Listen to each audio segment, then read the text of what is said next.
नमस्कार, मी श्रद्धा टपाल. टिटवाळा न्यूज मध्ये आपलं हार्दिक स्वागत. चला पाहूया त्याच्या काही ठळक घडामोडी. टायर फुटल्याने कार नदीत कोसळली.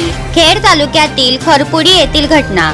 खेड तालुक्यातील खरपुडी बुद्रुक ते खरपुडी खुर्द या दोन गावांना जोडणारा भीमा नदीवर पूल आहे. संतोष गाजरे राहणार तळेगाव दाभाडे, तालुका मावळ, जिल्हा पुणे हे सेच प्रकल्प येथे कामासाठी त्यांच्या 4 चाकी कारमधून जात होते. भीमा नदीवरील पुलावर आल्यानंतर कारचा पुढचा एक टायर अचानक फुटला. कार वायबल होऊन चालक संतोष गाजरे यांचा वाहनावरील ताबा सुटला.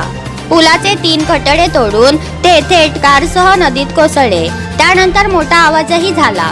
खरपुडी येथील शेतकरी किसन गाडे नदीकाठच्या शेतात गवत कापत होते. कार नदीत कोसळल्याचे त्यांच्या लक्षात आल्यावर ते धावत पळत नदीत उतरले. कारमध्ये पाणी शिरल्यामुळे चालक संतोष गाजरे यांना दरवाजा उघडता आला नाही. गाडे यांनी क्षणाचाही विलंब न करता प्रसंगावधान राखत कारची काच फोडली. दरवाजा ओढून चालक संतोष गाजरे यांना सुरक्षित बाहेर काढले. त्यांच्या नाकातोंडात पाणी गेले होते. शेतकरी किसन गाडे हे देवासारखे धावून आल्यामुळे माझा जीव वाचला, अशी प्रतिक्रिया कार चालक संतोष गाजरे यांनी प्रसार माध्यमांशी बोलताना व्यक्त केली. पोलीस हवालदार सुदाम घोडे यांनी घटनास्थळी जाऊन पंचनामा करून नदीत पडलेली 4 चाकी कार क्रेनच्या मदतीने बाहेर काढली.